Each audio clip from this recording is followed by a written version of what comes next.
for a getaway. Car top down and we're driving just to feel young. Moving away to the sea. Moving away, can't you see?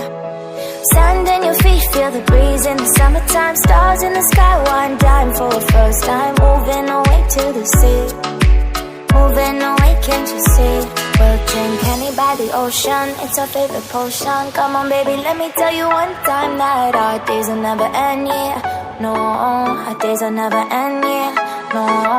Come on baby, let me tell you one time that our fire got a love it till you never break apart. And we're moving away to the sea. Moving away, can't you see? There won't be one more time, so we gonna do this tonight. There won't be one more time, so we gonna do this tonight. There won't be one more time, so we gonna do this tonight. There won't be one more time, so we gonna do this tonight.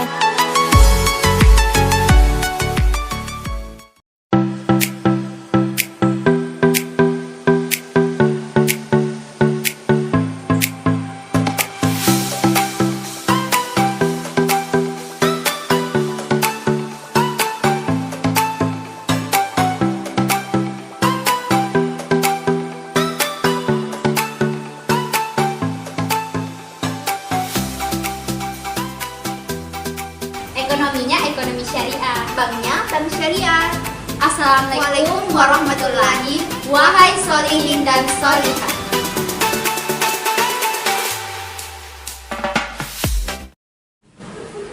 Baiklah, di sini saya akan menjelaskan mengenai pengertian bagi hasil, di mana bagi hasil sendiri merupakan bentuk return atau dari kontrak investasi dari waktu ke waktu dan tidak pasti dan tidak tetap. Besar kecilnya perolehan return ini bergantung pada hasil usaha yang dijalankan. Kemudian bagi hasil dapat diaplikasikan baik dari pembiayaan langsung maupun tidak langsung seperti lembaga keuangan syariah.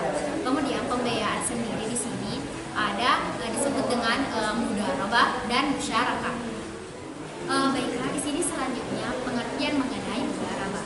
Mudharabah sering disebut juga dengan mukatabah yang berarti bepergian untuk usaha perdagangan. Selanjutnya, secara muamalah sendiri berarti pemilik modal atau sahibul mal menyerahkan modalnya kepada pekerja atau mudharib untuk diperdagangkan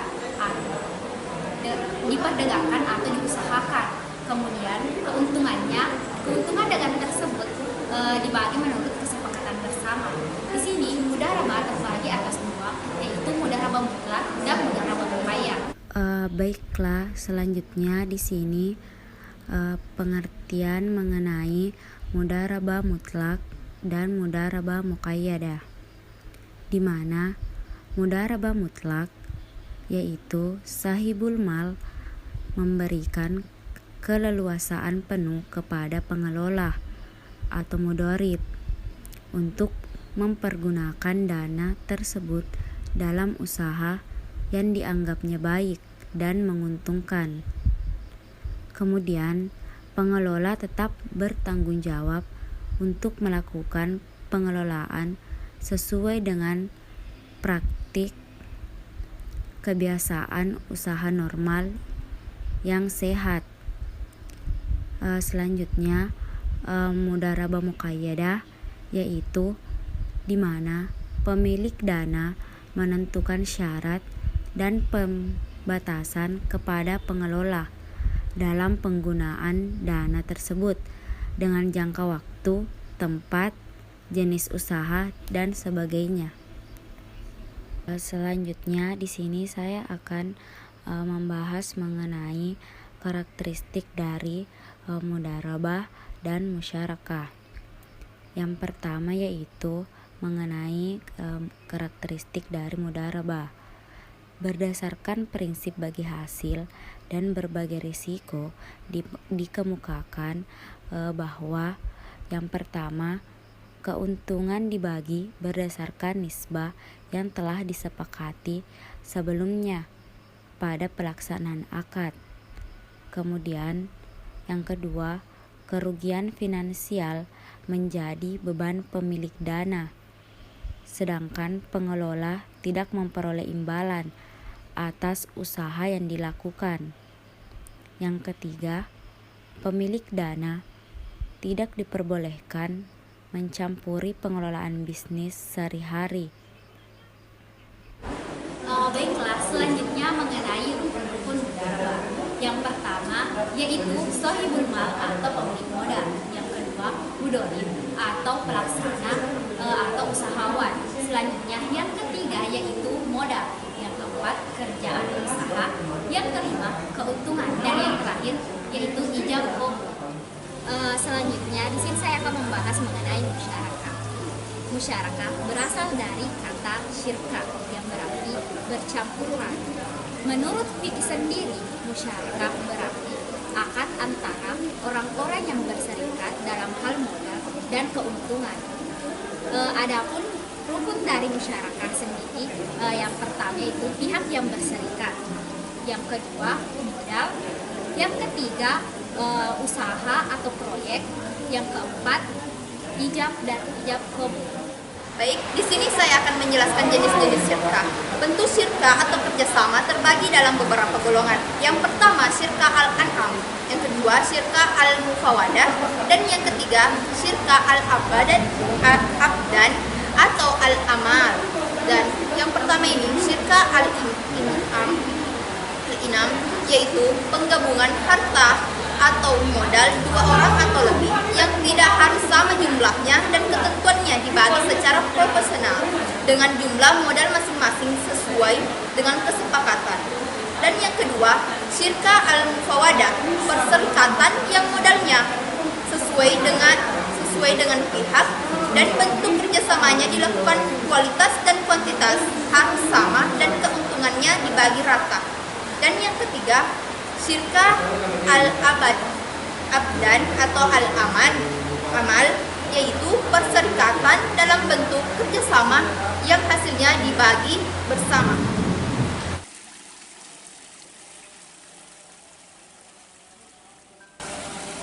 Baiklah, di sini kami akan menjelaskan mengenai skema mudharabah dan musyarakah.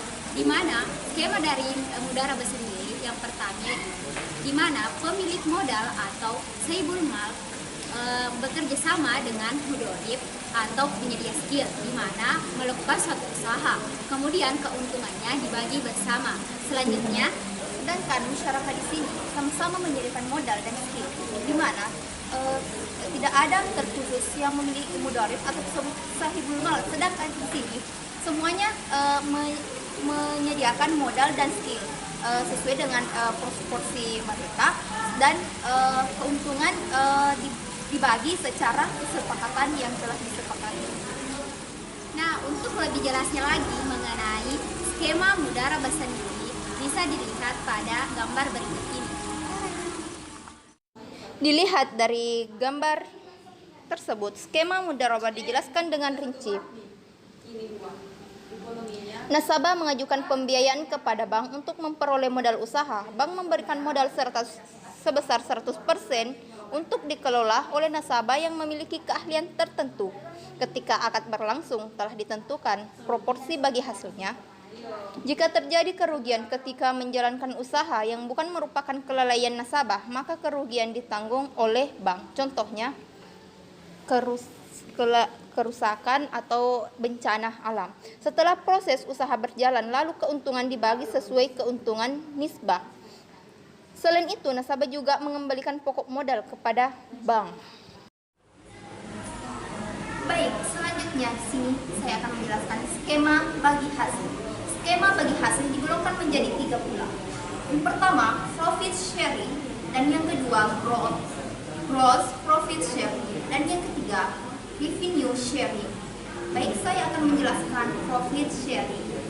Profit sharing disebut pula profit and loss sharing.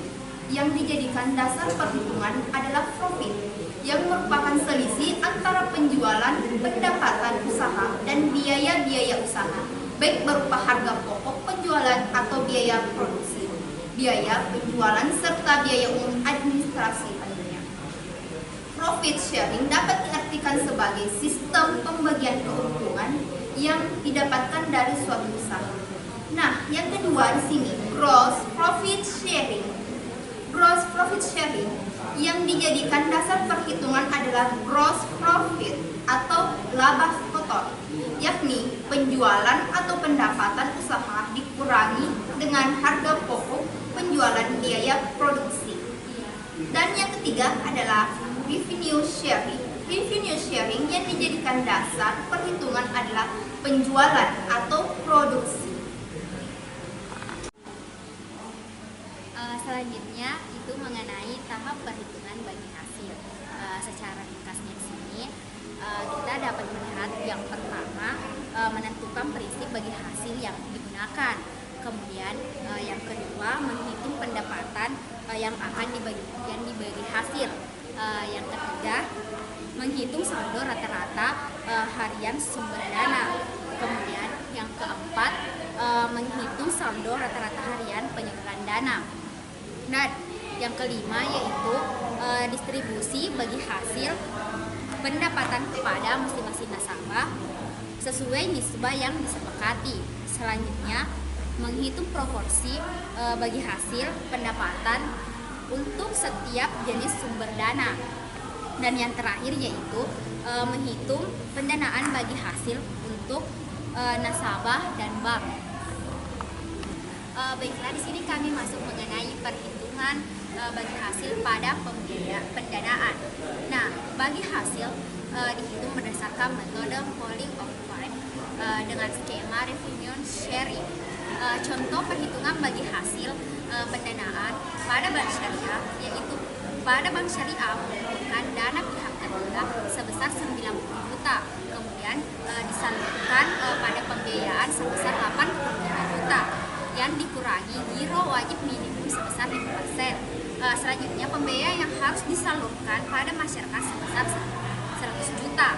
Nah, dari pembiayaan ini 100 juta diperoleh pendapatan dari penyaluran pembiayaan sebesar 6 juta. Kemudian nisbah bagi hasilnya perbandingannya yaitu 65% banding 35%. Selanjutnya saldo rata-rata harian dana nasabah yaitu 1 juta rupiah. Yang dipertanyakan di sini berapakah pendapatan untuk 1.000 rupiah dana nasabah.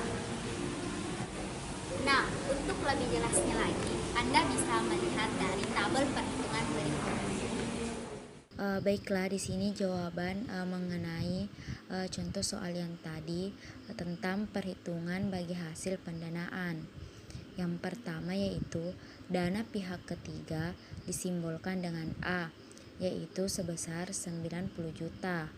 Kemudian dana pihak ketiga yang disalurkan untuk pembiayaan disimbolkan dengan B. Untuk mendapatkan hasilnya diperlukan rumus yaitu dana pihak ketiga dikali 1 dikurang giro wajib minimum, di mana giro wajib minimumnya di sini sebesar 5% dan didapat hasil senilai 85.500.000.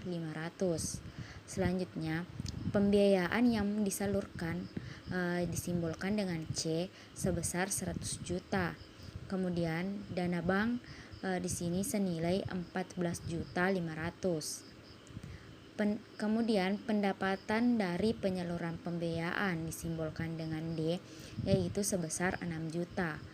Nah, untuk mendapatkan bagi setiap 1.000 rupiah dana pihak ketiga yang disimbolkan dengan E yaitu dirumuskan dengan E sama dengan B dibagi C dikali D dikali 1 dibagi A dikali 1.000 dan didapatkan hasil sebesar 57 rupiah.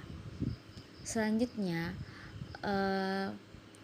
di sini pendapatan investasi untuk setiap 1.000 rupiah dana pihak ketiga disimbolkan dengan E yaitu 57 rupiah. Kemudian saldo rata-rata harian nasabah disimbolkan dengan F yaitu 1 juta. Kemudian nisbah bagi hasilnya yang disimbolkan dengan G yaitu 65 rupiah. Di sini kami akan mencari porsi bagi hasil untuk nasabah bulan ini yang disimbolkan dengan H, yang menggunakan rumus H sama dengan E dibagi 1000 dikali F dikali G dibagi 100 dan mendapatkan hasil sebesar Rp37.050. Nah, dari hasil perhitungan di atas ditemukan pendapatan nasabah untuk bulan ini dengan dana sebesar Rp1.000 bagi hasilnya sebesar Rp37.050. Baik, selanjutnya perhitungan bagi hasil pada pembiayaan. Contohnya di sini diketahui jumlah pembiayaan sebesar 200.000. Kemudian jangka waktu pembiayaan yaitu 50 hari. Keuntungan yang diharapkan lembaga yaitu sebesar Rp12.000. Dan total pengembalian 200.000 ditambah Rp12.000 sama dengan Rp22.000. Angsuran pokok per hari yaitu 200.000 per 50 jadi sama dengan 4.000. Bagi hasil 12.000 per 50 sama dengan 240 dan tabungan wajib jika mungkin Rp5.500 per hari misalnya. Kewajiban nasabah per hari yaitu 4.000 ditambah 240 ditambah 500.000. Jadi hasilnya yaitu Rp440 dan omset usaha per hari yaitu 100.000. Pendapatan aktual sama dengan 40.000. Di sini nisbah bagi hasil finansial. Nisbah bagi hasil bank yaitu 4.740 per 100.000 dikali 100%. Hasilnya di sini 4,74%.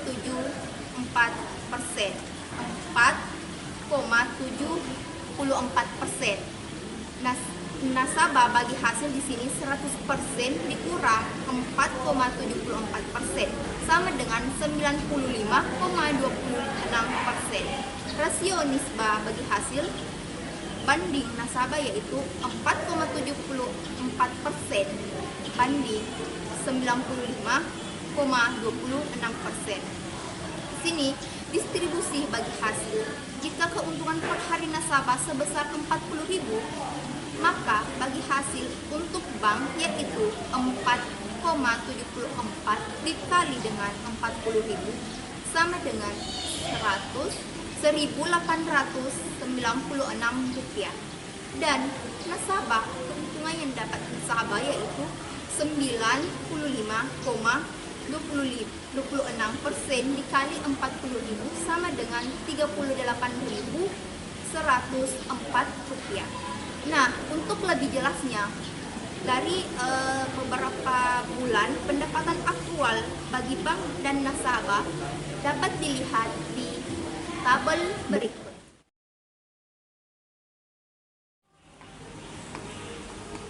Nah, itulah materi dari kelompok kami mengenai perhitungan bagi hasil dalam keuangan syariah. Saya Nur Akifah Dan saya Rahmi. Mari syariahkan pembiayaan, maka hidup bersih. Sekian dan terima kasih. Wassalamualaikum warahmatullahi wabarakatuh.